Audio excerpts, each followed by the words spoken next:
हाल ही में 4 राज्यों और एक केंद्र शासित प्रदेश में चुनाव के तारीखों की घोषणा कर दी गई है। अब इसी के साथ इन जगहों पर आदर्श आचार संहिता लागू हो गई है, यानी मॉडल कोड ऑफ कंडक्ट लागू हो गया है।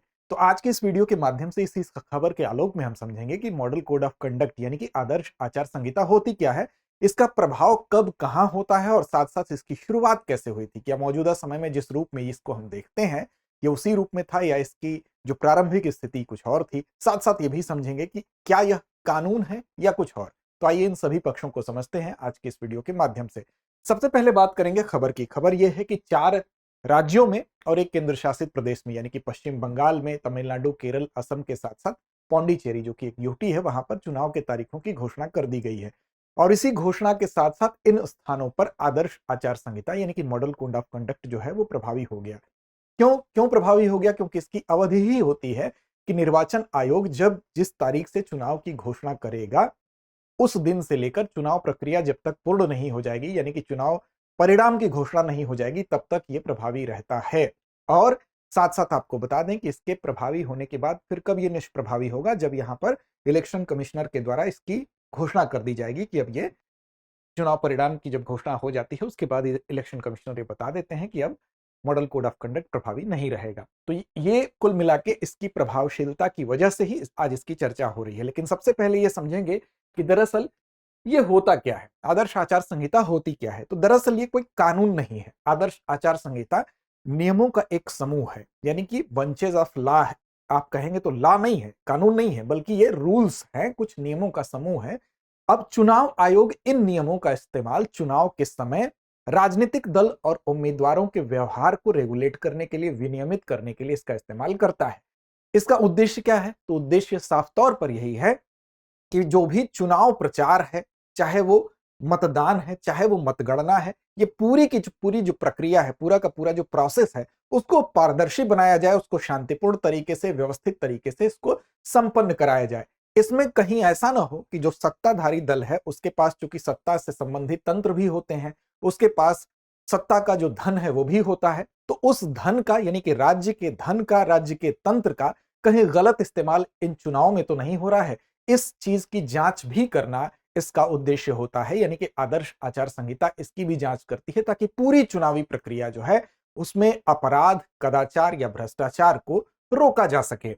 तो ये मुख्य तौर पर इसका उद्देश्य है कि चुनाव कार्यक्रम की घोषणा से ये प्रारंभ होता है, चुनाव प्रक्रिया पूरी होने तक ये प्रभावी रहता है। मतगणना और परिणाम भी इसमें शामिल है। निर्वाचन आयोग द्वारा समाप्ति की घोषणा की जाती है। प्रभावी अवधि आपको बता दी गई, उद्देश्य भी आपको बता दिया गया। अब जरा सा इसके अन्य चीजों पर भी विचार करते हैं कि कब ये कहां प्रभावी होगा।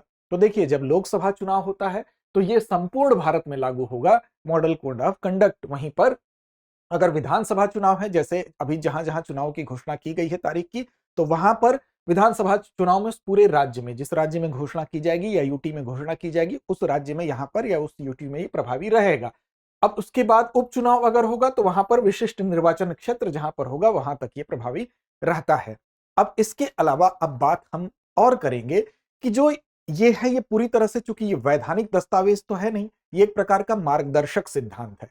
तो मार्गदर्शक सिद्धांत का मतलब ये हो गया कि बाउंडेशन नहीं होता है, राजनीतिक सहमति पर यह निर्मित हुआ है। राजनीतिक सहमति बनी राजनीतिक दलों के बीच में और उसी के बाद इस मार्गदर्शक सिद्धांत का निर्माण होता चला गया। चुनाव आयोग अनुच्छेद 324 के तहत एमसीसी को लागू जरूर करता है, लेकिन आपको एक चीज और ध्यान रखना है कि ये कानून जो है, कानून ये नहीं है, लेकिन एमसीसी कानून न होने के बावजूद कई ऐसे इसके प्रोविजंस हैं जो मौजूदा कानूनों से संबंधित धाराओं के आधार पर लागू किए जा सकते हैं। जैसे जैसे कि रिश्वतखोरी हो गई।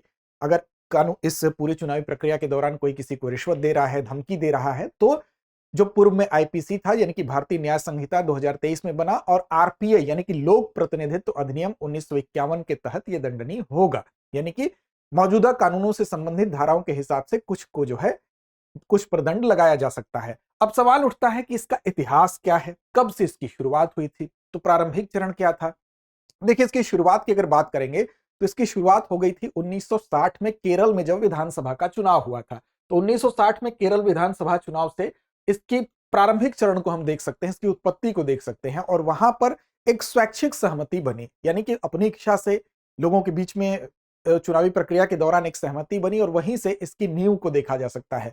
फिर इसको राष्ट्रव्यापी स्वीकृति कब मिलती है? जब 1962 में लोकसभा का इलेक्शन होता है। तो लोकसभा के इलेक्शन में इसको राष्ट्रव्यापी स्वीकृति मिल गई। स्थानीय स्तर से शुरुआत इसकी हुई और राष्ट्रीय स्वीकृति 1962 में मिलती दिखाई देती है। लेकिन दस्तावेज के रूप में ये कब आया? दस्तावेजीकरण इसका कब हुआ? तो 1968 और 69 के समय। यहां पर आप देखेंगे 1968 से 9 के समय एक क्या हुआ था, यहां पर एक मध्यावधि चुनाव हो रहा था, उसके दौरान इसको पहली बार इसका दस्तावेजीकरण हुआ। ये दस्तावेजीकरण कैसे हुआ? तो चुनावों के दौरान जो राजनीतिक दलों की भूमिका और जिम्मेदारियां नाम से एक डॉक्यूमेंट बना और उसमें ही पहली बार आप इसका दस्तावेजीकरण देखेंगे। कब? 1968 से 69 के समय।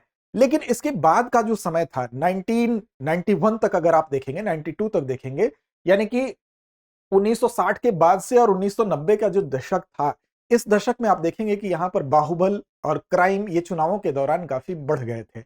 इसमें इसका प्रयोग काफी हो रहा था। तो चुनाव आयोग द्वारा इसको परिष्कृत करने का जो काम चला वो इसी ड्यूरेशन में चला। 1962 से लेकर 1991 तक आप देखेंगे। इसमें चूंकि बाहुबल और धन बल का काफी चुनाव में प्रयोग हो रहा था, तो इस दौरान इसको परिष्कृत करने की जरूरत भी महसूस थी और उसी प्रोसेस में इसको परिष्कृत किया भी गया। 1991 में फाइनली आप देखेंगे जब चुनाव आयोग मुख्य चुनाव आयुक्त टीएन शेषन बने थे और उनके समय में संस्थागत रूप इसको फाइनली दिया गया। और ये एक महत्वपूर्ण मोड़ है मॉडल कोड ऑफ कंडक्ट के लिए। जब 1991 में टीएन शेषन मुख्य चुनाव आयुक्त बनकर आए तो संस्थागत रूप दिया और सख्ती से इसको लागू किया गया। तो 1991 से ये सख्ती से लागू किया जाने लगा। अब इसमें मुख्य प्रावधान क्या होता है? तो मुख्य प्रावधान वो सारी चीजें होती हैं जिससे कि चुनाव प्रचार या मतगणना या मतदान को प्रभावित करने वाली कोई भी ऐसी गतिविधि ना हो, अपराध ना हो, कदाचार ना हो, भ्रष्टाचार ना हो, इसके लिए इसमें तमाम प्रावधान किए जा सकते हैं। जैसे सामान्य प्रावधानों की अगर बात करें तो जाति धर्म के आधार पर वोटिंग को मोड़ने की चीज नहीं हो सकती है। समुदायों के बीच में तनाव बढ़ाने वाली कोई स्पीच नहीं दी जा सकती है। कोई भी अगर पूजा स्थल है तो उसका चुनाव प्रचार में इस्तेमाल नहीं किया जा सकता है। इसके अलावा सभा और जुलूस जो निकाली जाती है, सभा जुलूस में कार्यक्रम की पूर्व सूचना देनी पड़ती है। इसके अलावा जुलूस भी अगर आप निकाल रहे हैं तो अग्रिम सूचना देंगे, उसके बाद ही जुलूस निकाला जा सकता है। फिर उसमें फेरबदल भी नहीं होता है। मतदान केंद्रों पर अगर शराब इत्यादि आप वहां पर वितरित कराना चाहते हैं तो ये पूरी तरह से निषिद्ध होता है मॉडल कोड ऑफ कंडक्ट के अंतर्गत। इसके अलावा अगर पोस्टर, झंडा, प्रतीक चिन्ह कोई भी चीज है, इसका प्रदर्शन आप वहां पर नहीं कर सकते हैं। मतदान जो केंद्र होता है उसके 100 मीटर के दायरे में किसी प्रकार के प्रचार प्रसार की पूरी तरह से वहां पर निषिद्ध किया जाता है। मंत्री कोई अगर है, मिनिस्टर है, तो जाहिर सी बात है कि अगर कोई वो दौरा कर रहा है तो वो सरकारी दौरे को अपने प्रचार से कनेक्ट नहीं कर सकता है। ये चीज भी मनाही होती है। अब इसमें नए अनुदान अगर आप चुनाव के समय इस टाइम पर एमसीसी के दौरान अगर आप नए अनुदान दे रहे हैं उसकी भी मनाही है, वो भी इसके अंतर्गत आता है। किसी नए जगह का उद्घाटन नहीं कर सकते हैं, आधारशिला नहीं रख सकते हैं, उसकी भी मनाही होती है। तो ये तमाम वो प्रोविजन जो कि कहीं भी चुनावी प्रक्रिया को प्रभावित करते हैं किसी भी रूप में, उनको इसके अंतर्गत रोका जाता है। यही उसका उद्देश्य है। लेकिन अब चुनाव के समय आप किसी को मान लीजिए रुपया पैसा या दे रहे हैं या शराब का वितरण कर रहे हैं तो ये तो निषिद्ध है, ये मनाही है। लेकिन मौजूदा समय में कुछ चुनौतियां भी इसके सामने हैं। चुनौतियों के तौर पर अगर आप देखें तो चुनावी अगर कदाचार के कुछ नए रूप आए हैं इस समय। जैसे अगर किसी को कैश वितरण है, कैश वितरण की मनाही है, लेकिन अगर उसको ऑनलाइन ट्रांजेक्शन कर दिया गया तो इसको कैसे रोका जा सके? तो कदाचार के जो नए रूप सामने आए हैं वो चुनौतियों के रूप में जरूर सामने दिखाई दे रहे हैं। इसके अलावा कमजोर जो प्रतिक्रिया होती है, यानी कि किसी के खिलाफ जो एक्शन लिया जाना चाहिए, जिस तरह से कार्रवाई होनी चाहिए, वो प्रतिक्रिया कमजोर अगर है तो ये भी कहीं ना कहीं एक चैलेंज है। साथ साथ जो कार्रवाई है वो बहुत विलंबित होती है। ये भी अगर कार्रवाई त्वरित होने लगे तो हम कह सकते हैं कि इसमें मौजूदा समय में जिस तरह की स्थिति उससे और ज्यादा बेहतर स्थिति की तरफ हम बढ़ सकते हैं। हमारी चुनावी प्रक्रिया और ज्यादा पारदर्शी और ज्यादा सुशितापूर्ण तरीके से संपन्न हो सकती है। तो ये है एमसीसी से संबंध कुछ महत्वपूर्ण तथ्य। आपके लिए अब एक महत्वपूर्ण सूचना, सफलता किसी उत्सव से कम नहीं होती है। अब आपको इसी उत्सव में प्रवेश करा रहा है दृष्टि आईएएस, क्योंकि हम लेकर आए हैं सिलेक्शन महोत्सव सेल, जहां पीसीएस के सभी online courses prelims plus mains एवं टेस्ट सीरीज पर आपको मिल रही है 26 मार्च तक 50% तक की छूट। अब इस छूट को उठाने के लिए आपको क्या करना होगा? इसका लाभ उठाने के लिए तो आपको दृष्टि लर्निंग ऐप को डाउनलोड करना होगा। साथ साथ हमारा नंबर है 8750187501। इस नंबर पर कॉल करके विस्तार से आप जानकारी भी हासिल कर सकते हैं। डिस्क्रिप्शन में आपको लिंक भी मिलेगा, उस लिंक के माध्यम से भी आप छूट का लाभ उठा सकते हैं। साथ साथ ध्यान रखिएगा कि डिस्काउंट 25% जो है बुक्स पर भी उपलब्ध है, तो इस छूट का लाभ आप उठा सकते हैं 26 मार्च तक। चलिए अब चलते हैं आज के अभ्यास प्रश्न की तरफ। आज का प्रश्न आपके लिए है, आदर्श आचार संहिता के दौरान मतदान केंद्र के कितने मीटर के दायरे में किसी भी प्रकार का प्रचार प्रसार वर्जित है?